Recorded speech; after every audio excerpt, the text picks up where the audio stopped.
immediately William Ruto put the Bible down. He was not putting the Bible down to focus more on delivery. He was putting the Bible down to focus now on how to win a re-election in 2027.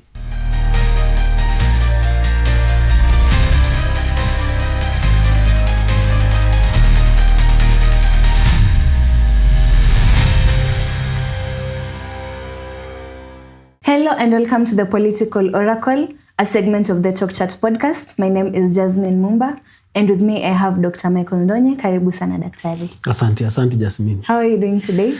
I'm good. And you? I'm doing fine. Yeah, I'm waiting to hear what you have for me. Yeah, so today we want to discuss President Ruto and his political chessboard. Okay. Because time and time again we've been saying how he is a master at political strategy. Yeah. And he's not a political greenhorn. Yeah.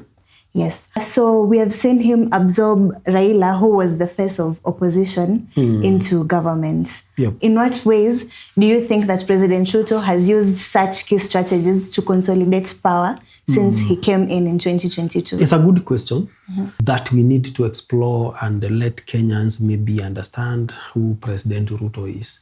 And just like you have said, we have also indicated here severally that William Ruto is not a political greenhorn. He is an experienced politician. One of the problems that people confuse in presidential politics is when they want to look at someone's conduct and forget about their strength. So in most cases, we usually discuss William Ruto's weaknesses, but we rarely analyze his strengths in politics. And one of the things that he did immediately he got into power, you remember he used to say, I will never have a handshake with anyone. Yes. But ironically, he was able to do it quicker than any other president since independence. Within months, Raila was in. Yes. And he was actually making arrangements to kick out his deputy. Remember, he had also said, I will never take my deputy through the pain that I experienced through Uhuru Kenyatta. But Uhuru Kenyatta was able to persevere William Ruto for 5 years. William Ruto could not do that for 2 years. It means when it comes to that point, that could be maybe he was trying to reject that which was in his subconscious. So back to your question, William Ruto is a schemer. And this is in the public domain. He is not that kind of a politician who will sit down and never scheme for his next move. So he has already brought in the opposition. He has given them actually a good deal, or he was able to negotiate with Raila Odinga in such a way that Raila Odinga will be able to support him even when Raila Odinga himself will not be in the ballot. This is different from what Uhuru did, because Uhuru was able to convince Raila, come to me and I will be able to support you for 2022. Yes. William Ruto brings in Raila Odinga and is able to convince him to support him for president. And of course, that means Raila Odinga doing away with his political vision, not running in 2027, and either directly or indirectly support William Ruto. That is a strike of a genius. That's in politics. It means he is a politician who is able to think well and plan well. Okay, so now we have established that he is a master at the political strategy. Yeah, sure. So how do you think his deal making, like we've given the instance of Raila Odinga, positions him now for 2027? Of course, he knows, because the only obstacle that William Ruto has in this country is if Raila Odinga decides to run. So there is no other person who can give William Ruto a run for his money in presidential contest apart from Raila Odinga. Two, remember, already Gachagua is gone. So that means Central is gone. So where else can William Ruto look up to in 2027? Is either in Nyanza, in Western, and of course, these other regions do not have as much vote. And of course, part of Central. So for him, first of all, to ensure himself he has recovered what he has lost in Central. Because it is not true that William Ruto has lost everyone in Central. He still has a number of people who believe in him. To recover that, he has to pay all what he has to make sure Raila Odinga is with him and to make sure all Raila Odinga voters are in his basket. And how is he going to do that? He is either going to give Raila Odinga, as some rumors were suggesting, a running mate, okay? Or he is going to have a running mate endorsed by Raila Odinga. So that Raila Odinga stays at the back, but endorses William Ruto re-election. And he will be able to redirect all his people. Wale wanamuita baba. Awaambie huyu ndiye tunapigia kura, serikali itakuwa yetu. Because all you know, Raila will benefit because Raila Odinga, to me, has never been interested in becoming president. The interest of Raila Odinga is business with the government, full stop. And that is why, at the end of every election, Raila Odinga usually has a handshake. He started with Moi, he did it with Kibaki, he did it with Uhuru. He has done it with William Ruto. He will do it with the person who will be elected in 2027. Patterns do not lie. Yeah. Okay. So do you think maybe this could be a way for Ruto to neutralize competition rather than maybe now provide inclusivity? Yeah, of course, that is a way of neutralizing, first of all, the opposition. Remember in 2023, Raila Odinga's last time to go on the streets. In 2023, that is something that really disturbed William Ruto. And by the time Gen Zs were coming on board in 2024, and Raila rode on their effort. So still, when he brought in Raila Odinga, people would say Raila Odinga was not part of the Gen Z. But how comes he was not part of it, but when he was brought in, everything settled? So it means to some extent, his influence was still there. Kenyans still see him as a revolutionary and a person they trust in. Even majority of those who are going on the streets, even the Gen Zs, they still call Raila Odinga Baba. They still consider him as their leader. So he still has that particular influence. And I think, in my opinion, William Ruto was able to neutralize not only Raila Odinga, but a perennial opposition force, which has moved with ODM. And now, what William Ruto is contending with is another opposition which is being built from a different corner. And it will take time for that other opposition to mob enough force to be able to shake him. So he has already neutralized them. If this other force will have maybe consolidated by 2027, that's up to them. That's why I say he managed to neutralize the opposition. Okay. Yeah. So he is indeed a master at politics. Of course, he has proved himself to be a master up to that point. And people should differentiate when we are saying he is a master. We are not saying he is a good president. Please. It's a different story altogether. Yeah, so we are not endorsing William Ruto. And we are not also saying we are not endorsing him. We are neutral. Okay. We are just offering a perspective that many people are not seeing. Yeah. Okay, now speaking of his alliances, now that he has Raila on his side, do you think this could hold through to 2027? Or maybe it might fracture? Raila has said it. And ODM have said it, that they are going to start with William Ruto through 2027. Kurumu ya chura haizui ng'ombe kunywa maji. Ng'ombe itakunywa maji. We will be able to move beyond 2027. ODM is Raila Odinga and Raila Odinga is ODM. Whoever is not agreeing with Raila Odinga, they just need to leave. That is the democratic part of that party. The party is Raila Odinga. So if Raila Odinga says, I'm going to support William Ruto up to 2027, ODM has said that. Okay. Yeah. So no matter what, maybe others within the party might disagree. Watoke, waende. No, they will disagree and go away. They are not the first people to do that. You disagree with the owner of the party, you go. Yeah. That is why I'm saying Raila Odinga's interest in politics and governments is business. So ODM is not there to offer an alternative government.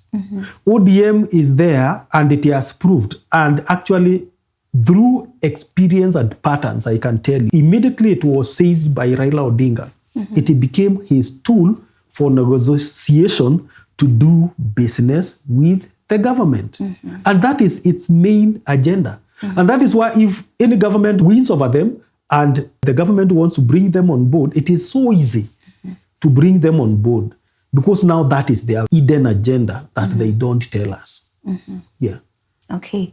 Now, just to digress a bit, do you think also, maybe we have seen this other, is it the United Opposition coming up? Do you think maybe Ruto can absorb them also to neutralize also the threat? Very easy. Let me tell you, there is no enmity in politics. Anyone who is making noise about William Ruto is only jealous because they are not in government. Okay. That is jealousy. If they are called, they will still come running. It's only that they are not in. So, one way of understanding politicians is that they belong to the same family. That is where they are able to switch depending on which side they are in. If they are not in government, they are making noise. If you bring them in, they keep quiet. It means their interest was not really to protect Mwananchi. Their interest was actually to make noise. If they are brought on board, they conform. See, Joho is part of the government now. Yes. I am 100% Joho never voted for Ruto. Yeah. And very many others, these ODM guys, even the CS Treasury, Bandi. Bandi never voted for Ruto, but he is in government. If he were outside, he would make a lot of noise. And all those ODM representatives in government, they would be making a lot of noise and telling us how William Ruto is bad if they were outside. So the issue there was not that the government is bad. The issue is the government is bad because they are not inside. If they are inside, the government is good. If they are outside, the government is bad.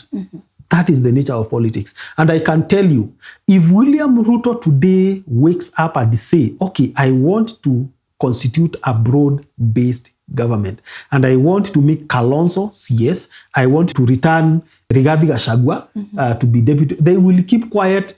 They will go quietly and praise William Ruto like no other time. Yeah. So it has nothing to do with the government being bad. And the other day I saw when the chair for the Law Society of Kenya, when she accepted an appointment from the government, I saw some people trying to criticize her. Let me tell Kenyans, those who are criticizing her are actually jealous that it is not them. If it is them who were appointed, they would go running. So no one should tell you that I can be given a position by the government, I refuse. Who is that? And if you are out here and you are seeing gaps in government, and you are saying the government should be doing this and that, then you are given that opportunity. Why should you refuse to go and solve the problems that you are seeing in government?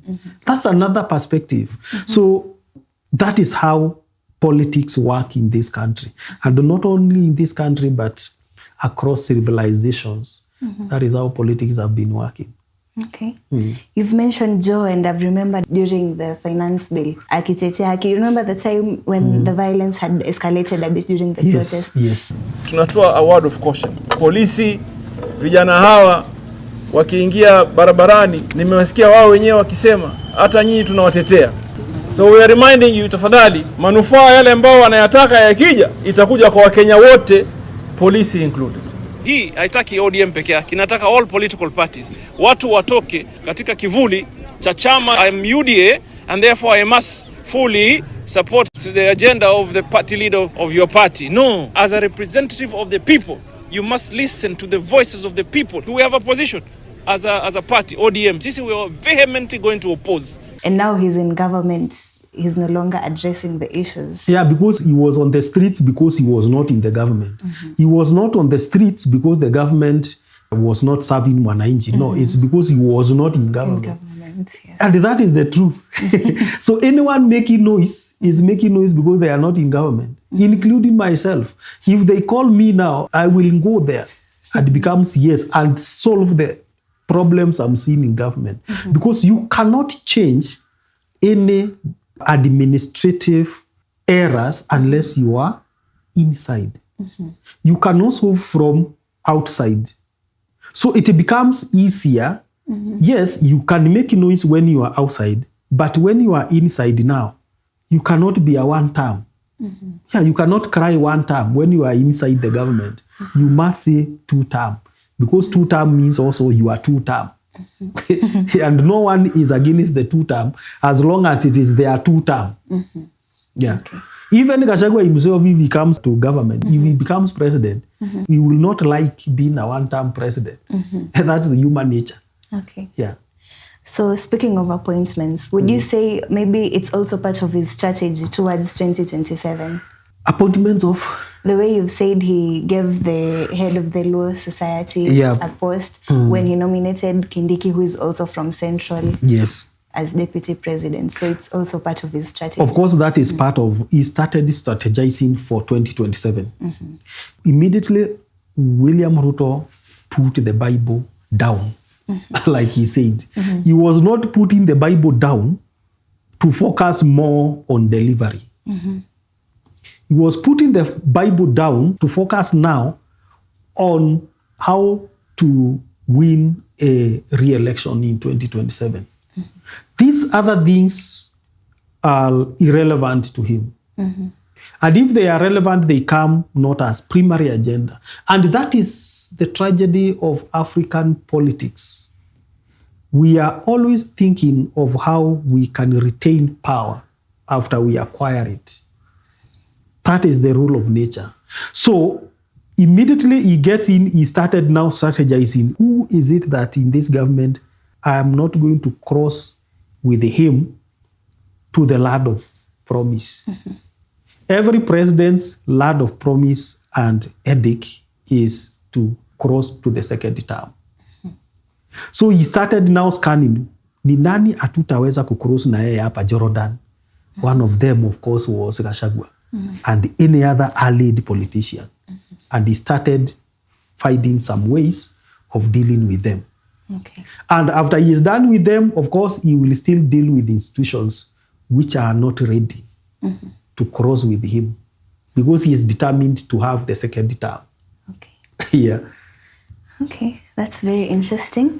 Now, Daktari, as we come to the conclusion of our interview, we have analyzed his strategies and the plans he's put in place. Do you think they can now solidify him as an unbeatable incumbent come 2027? He is already unbeatable. And I can tell you out of truth, if Raila Odinga is going to be with William Ruto in 2027, if Gen Zs are not going to register as voters, you have a vote? Yes. Are you planning to vote? Yes. Yes or no? Okay. Or yes or yes. Now, it will be very hard to remove an incumbent president in Africa.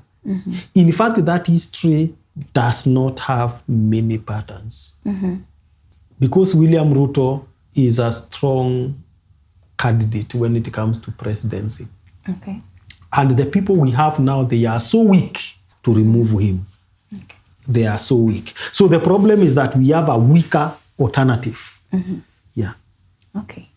Thank you so much, Daktari, for your insight and for your take. It has been nice having you on our show.